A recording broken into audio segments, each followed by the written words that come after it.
¿Qué tal, mis hermanos? ¿Cómo están todos ustedes? Esperando que el Señor les esté colmando de muchas bendiciones. Hoy seguimos con la lección número 3 de El Discipulado.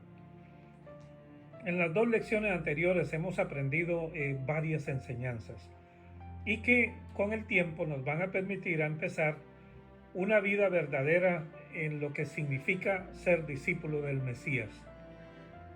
Aprendimos entonces que cuando alguien cree y reconoce que no hay otro medio para ir al Padre sino a través del Yeshua, de Jesús, muchas cosas suceden a la misma vez. Cuando nos convertimos no solo somos salvos, nacidos de nuevo, sino que pasamos del reino de las tinieblas al reino de Dios, al reino de la luz. Colosenses 1:13 nos dice: Él nos ha rescatado del dominio de las tinieblas y nos ha transferido al reino de su Hijo amado. La palabra transferir es definida por el diccionario como trasladar algo o alguien de un lugar a otro. Nosotros, usted y yo, no hemos sido salvos para solamente pertenecer a una denominación o a una iglesia, sino para ser parte del reino del Mesías y para hacer su voluntad. En el reino de las tinieblas, todo el mundo vive como le da la gana. En este reino, nuestras ambiciones son de este mundo, terrenales. Aquí nadie nos importa, sino solo nosotros mismos, para satisfacernos con lo que este mundo nos ofrece. Su príncipe, su gobernador, es Lucifer, y él domina 1/3 de las estrellas del cielo, que incluye también este pequeño planeta llamado Tierra. Su meta, la de Lucifer, es mantenernos alejados del reino de Dios y hará lo imposible para evitar que personas salgan de su reino. Y por eso nos suple con todo tipo de distracciones y prioridades que nos alejan poco a poco del reino del Mesías. Sin embargo, en el reino del Mesías, las cosas son muy diferentes. Aquí no se hace más lo que a mí me da la gana, sino que se hace la voluntad de Yeshua. Y por eso, hermanos, es tan difícil ser un verdadero discípulo. Por un lado, tenemos el príncipe de este mundo que nos ofrece todas estas cosas que nos seducen. Y por otro lado, el Señor nos indica que la cosa no va por ahí, sino en hacer su voluntad. Y entonces nosotros, como sus discípulos, tenemos una tarea que hacer. Por un lado, ya hacer nuestra voluntad no cuenta. Por otro lado, debemos pensar más en los demás que en nosotros mismos. No nos ha transferido el Señor del reino de las tinieblas a su reino solo para seguir viviendo igual, sino para hacer un cambio en nosotros y en los que nos rodean. Nosotros somos sus representantes en este mundo de tinieblas y nuestra meta es debilitar al enemigo saboteando su reino. ¿Cómo? Ayudando a otros a pasar de las tinieblas a la luz. La pregunta para usted que me escucha hoy es: ¿y cuál voluntad está usted haciendo? ¿Quién lo está dirigiendo? Mateo 4:17 dice: desde aquel momento Yeshua comenzó a proclamar: vuélvanse de sus pecados a Yahweh, a Dios, porque el reino de Yahweh está cerca. ¿Y qué es el pecado? Entonces, el pecado es la independencia, es querer hacer tu voluntad y no la de Dios. Es vivir una vida sin Dios. La lectura para esta lección número 3 del discipulado está en Mateo 7:24 y dice así: así que todos los que oyen estas palabras mías y actúan por ellas, serán como un hombre prudente que edificó su casa sobre cimiento de roca. La lluvia cayó, los ríos crecieron y los vientos soplaron con ímpetu contra aquella casa, pero no se derrumbó, porque su cimiento estaba en la roca.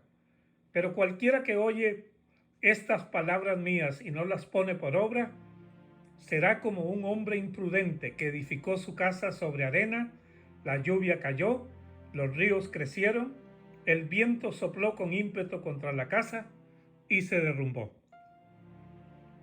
Y su derrumbe fue horrendo. Cuando Yeshua terminó de decir estas cosas, la multitud se quedó atónita por la manera como enseñaba, porque no los instruía como los maestros de la Torá, sino como uno que tiene autoridad. Hay dos maneras entonces de enseñar. Una es enseñar como enseñan los maestros, los escribas, y otra es enseñar con autoridad. ¿Y qué es enseñar como los maestros, como los escribas? Los escribas, los maestros de la ley, en un principio los sacerdotes, eran a su vez escribas, y como no había imprenta ni ningún tipo de impresora o máquinas de escribir, los maestros, los escribas, escribían a mano los libros de las escrituras y otros libros también. Su oficio, su trabajo diario era escribir libros de todo tipo y por lo consiguiente eran los que más sabían. Nadie ignora el secreto de que cuando uno escribe aprende dos veces. Entonces estos maestros, estos escribas eran personas muy instruidas en los libros sagrados y podían citar versos, libros, tiempos, personajes, sabían los originales, etc. Cuando los sacerdotes, maestros, escribas hablaban, la gente ponía atención y les gustaba. Gracias por su sermón. ¿Cómo sabe usted? Qué bien que habla, qué lindo sermón, me gustó mucho. Y luego se iban. Pero con él, con Yeshua, con Jesús, se introdujo una nueva manera de enseñar. Y se llama la de enseñar con autoridad.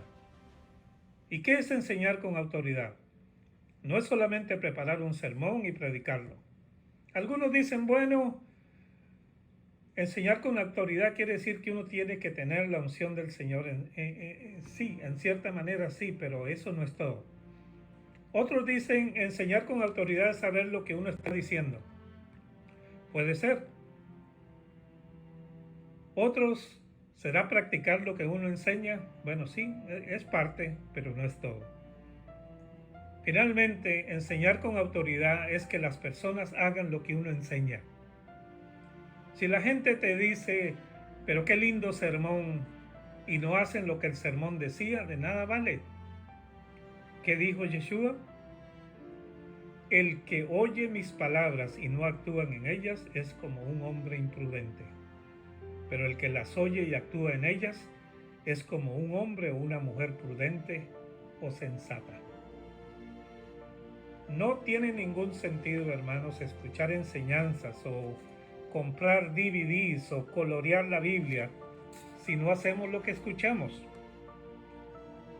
Si no hacemos lo que oímos o leemos, estamos perdiendo el tiempo.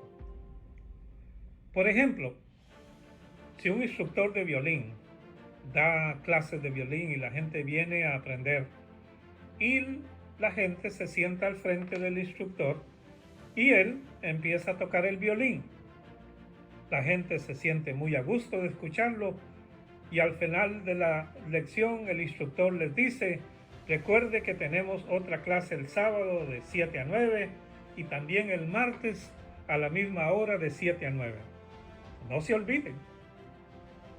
Y llega el sábado y las personas se vuelven a sentar y el instructor vuelve a tocar el violín y así pasa lo mismo el día martes. Miren, todas estas personas que desean aprender a tocar el violín pueden venir a escuchar miles de lecciones del violín por años, pero nunca van a aprender a tocarlo. ¿Por qué? Porque no es el oír o por el oír, sino por el hacer.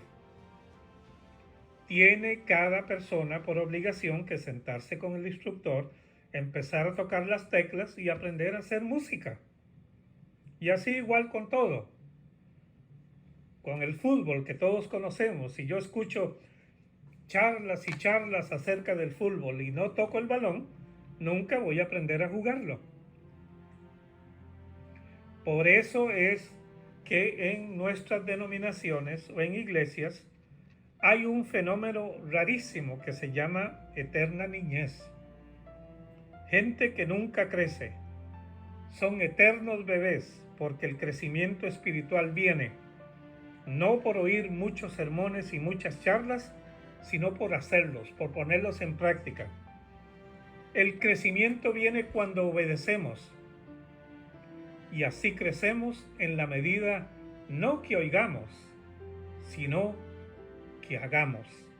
Y sería mejor que no lo oigamos entonces, porque si lo oímos y no lo hacemos, ya somos culpables. La obediencia es lo que produce madurez espiritual. Por eso Yeshua nunca apeló a que vinieran a oírlo.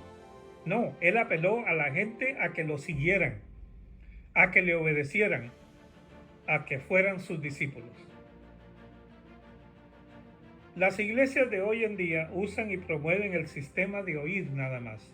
¿Se han percatado ustedes cómo están estructurados los muebles de las iglesias? Hay un púlpito con un micrófono y una plataforma, y luego al frente hay un montón de asientos, de bancas, para que la gente se siente. Entonces la gente viene para sentarse y para escuchar. Y cuando termina de escuchar, se va para su casa, para luego volver el próximo día de servicio y volverse a sentar y a escuchar de nuevo. Y así se la pasan todo el año. Es un ambiente de escuchar, no es un ambiente de hacer. Es como si fuera una sala de conferencias, las reuniones o cultos que tenemos hoy en día. Y en cada reunión tiene que haber uno que predique y unos que oigan. Y todos somos víctimas de este sistema. Y ya lo hacemos por costumbre y copiando lo que otros hacen. Pero ¿qué dijo el Señor? No es el oír, sino el hacer. Y Yeshua también dice que si solo escuchamos, estamos ¿qué? Edificando sobre la arena. Santiago capítulo 1 versículo 22 dice: no se engañen ustedes mismos por solo oír lo que la palabra dice, sino háganlo. No basta con anotar, hay que actuar. Yo los invito a que ustedes se pregunten y le pregunten al Señor qué es lo que tienen que hacer. Dígale, Señor, ¿cómo voy a aplicar lo que estoy aprendiendo? ¿Qué tengo que cambiar en mi vida? ¿Qué voy a comenzar a hacer? ¿Y qué voy a dejar de hacer? Propóngase practicar lo que escucha. Pregúntele al Señor, ¿qué quieres que yo haga? Hasta aquí llegaremos hoy con esta lección 3 para continuarla luego. Muchas bendiciones y nos vemos muy pronto. El Señor te bendiga y te guarde. El Señor te mire con agrado y te extienda su amor. El Señor te muestre su favor y te conceda la paz.